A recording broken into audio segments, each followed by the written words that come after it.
All right. So if you want to get to know about how studying in another country is, maybe you can go to PhD comics. So compared to the industry or the corporate world, we get some more freedom, but uh, we can feel like every day is a Saturday. But the con is you work on Saturday. So there are pros and cons as with everything. So a little bit about me. I am a third year PhD candidate. My PhD is in environmental engineering, and I can recognize the names of some of y'all because I was a lecturer and an instructor at DCP before. So I have included my link tree here, so you can go to it and see my blog and contact me on LinkedIn and so on.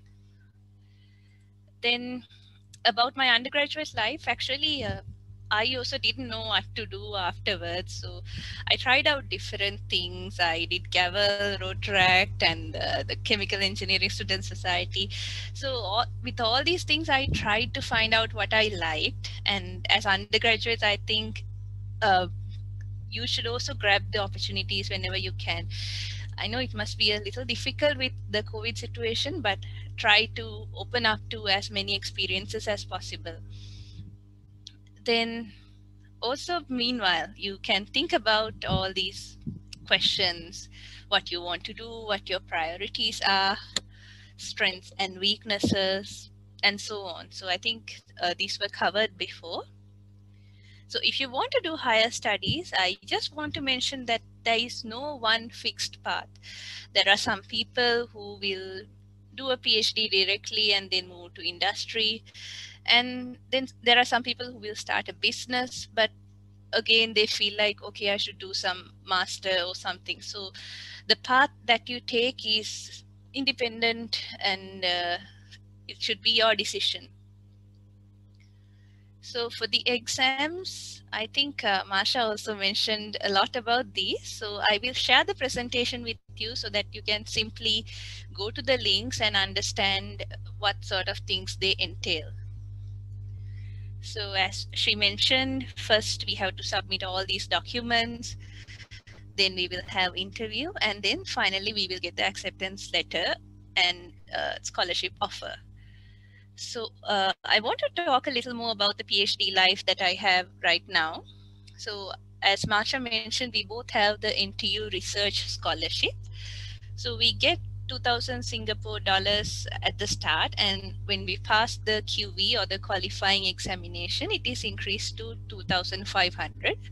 So some of the people had asked in the questions whether it is enough to cover the living expenses or do we have to work.